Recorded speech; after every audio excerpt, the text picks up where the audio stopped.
Hello, my brilliant providers in healthcare. I'm Marinda Nelson. I help providers go from bored and burned out to doing what they love. Today, we're talking about utilizing panels to improve your processes.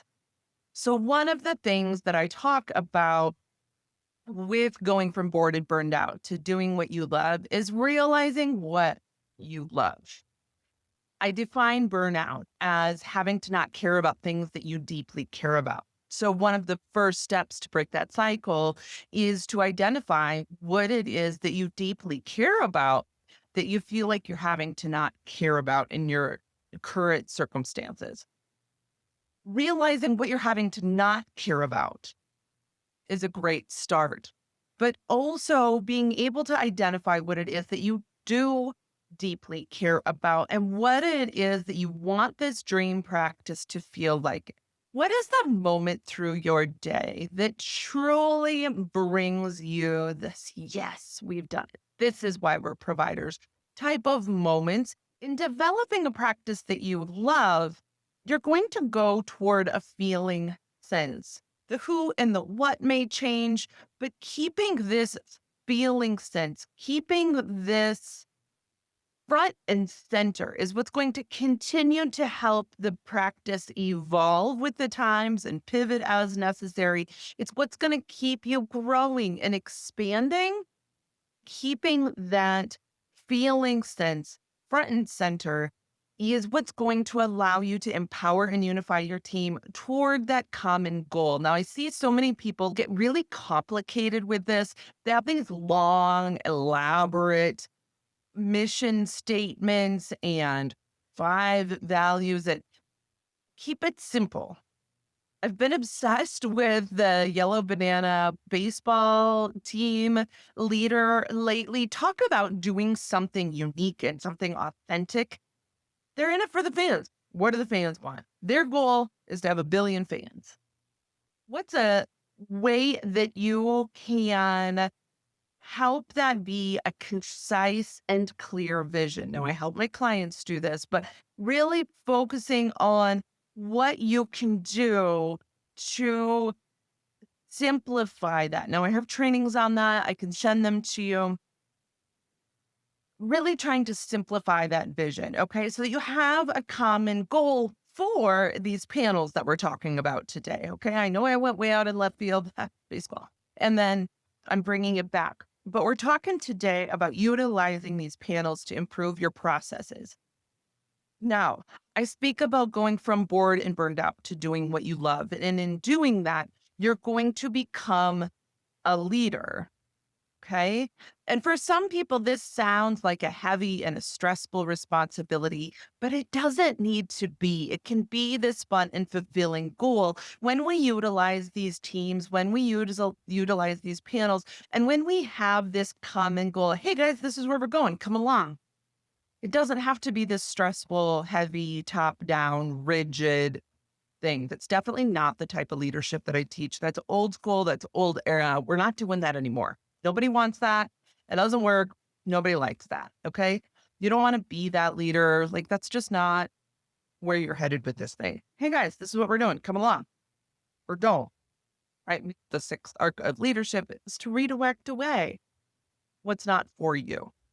So, some of the panels that I've been on or that I was on as an employee, I've been on a lot of panels and speaker panels and pro panels and things like that in my coaching and consulting career as a professional on this end. As an employee, one of the panels that I was on, I was a surgery coordinator for a general surgeon doing a lot of cataract surgeries in central Denver.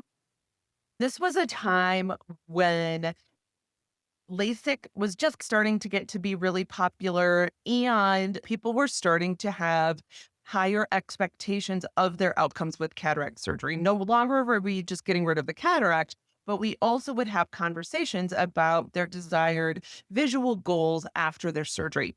I was running the calculations, I was doing the measurements. I loved learning. And the doctor that I worked for at the time really was an advocate for that. He was an up and coming and really talented surgeon. He was one of these surgeons that doesn't just move his hands, it was a dance watching him. It was really incredible to watch him in surgery. Now, with LASIK surgery, we're changing the shape of the front of the eye. One of the most important measurements in figuring out the outcome of the implant for cataract surgery was the curvature of the front of the eye. And when we did LASIK, then we altered that. This was a time when we were really trying to figure out how to help these people that were willing to invest in LASIK, that had higher expectations, also then have a great outcome with their cataract surgery. There was a new formula that had come out on how to do this. I was in communication with the founder of this formula. He was a well-known guy and he wanted his formula to work for people. So he was very open to communication and to me asking questions. So we put a panel together. We took the corneal surgeons, we took the laser center, we took my cataract surgeon and another prominent cataract surgeon in the region, and then myself as someone that was in there doing the work and speaking to the developer of the formula. So they were the surgeons and they had that surgeon knowledge. I was having the conversations with the patients. The providers were discussing options and they were discussing risks and benefits. I was the one that was in there day to day doing this testing, running the calculations, and putting all this information together for the surgeon to then make his decisions. And it was this round table that we were able to figure out some new methodologies and some streamlined methodologies, these higher expectations of outcomes more precisely. So that was one panel, multidisciplinary panel coming together that I saw work really, really well. This next panel that I'm going to talk about is one that, as a consultant, I've brought into practices now and seen really be an effective tool. The people that you have on your team and on your staff around you are there to support you, right? This is part of the systems and structures that you set up to support you. They're people that you value. They're there doing what you don't want to do so that you can do what you love. They have decided to come along for the ride and be on this journey to developing this dream practice of yours. So these are really valued people in your practice. What I see so often people do is that they will take the head of billing and they will take the clinic department head and have those people have conversations. But what you need is the people that are in there doing it. I see the billing department have meetings. I see the technicians and the clinic staff have meetings. I see the front desk have meetings. But you need to have, to achieve this goal, to unify your team toward the common goal, a flows through for your patients with your goal, your dream, your clear vision, your feeling sense kept in mind. Okay. So your feeling sense is that you want a high touch, fun, and taking it very seriously feel for your patients. You want them to have a great time and you want them to feel really taken care of by people that really know what they're doing. Okay. So this is the goal. This is the feeling sense you're achieving. They're going to have a great time and they're going to feel really well taken care of. Okay. So then you want this flow through from your website, filling out their new patient forms, giving you their insurance information. You want them to feel really educated. You want laughter in your clinic. You want the chairs that they sit in.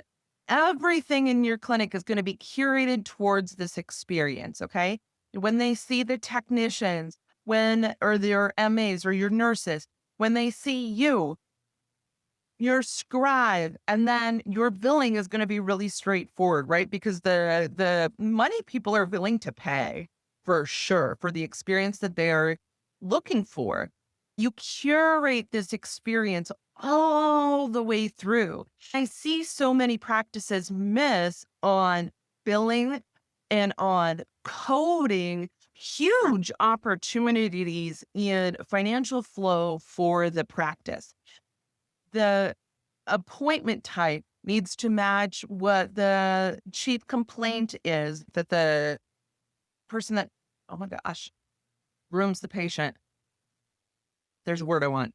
Um, Brings them back. That then the provider speaks to. That then that patient educator educates on. That the provider codes what they need to code to be able to get the correct reimbursement from the insurances. So this goes all the way through creating this experience for your patient, but this is also setting up the systems and structures that support your practice. This is a big deal. Setting up these team discussions, these panel discussions.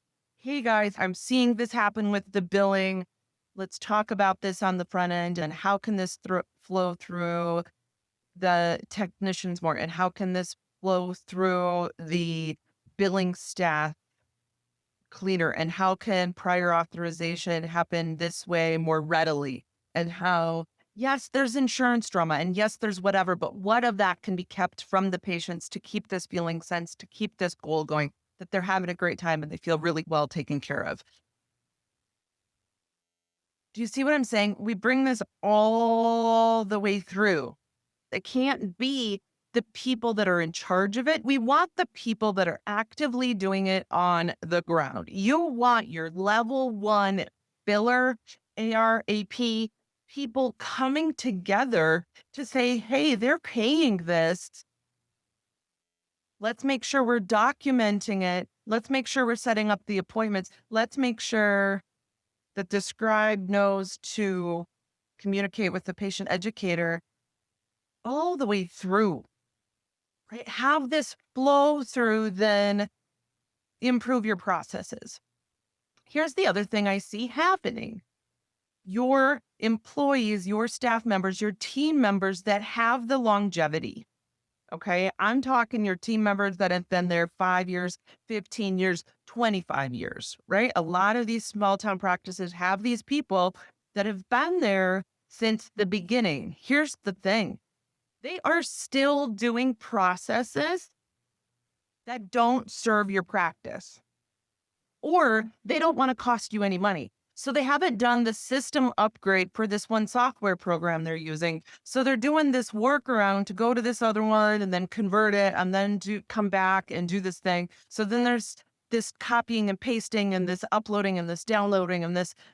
There's doing these processes that a $10 subscription to the upgraded version of the software would save them 5 minutes, 10 minutes a patient. And so by the time you do that for 20 patients a week, 60 patients a week, that more than pays for itself. Okay. You're going to your panels to then look at what some of these people are doing, right? Because they're overwhelmed and they're burdened and they're getting burned out. But a lot of what they're doing actually can be streamlined out now. Hey, how can we take some of these things off this plate?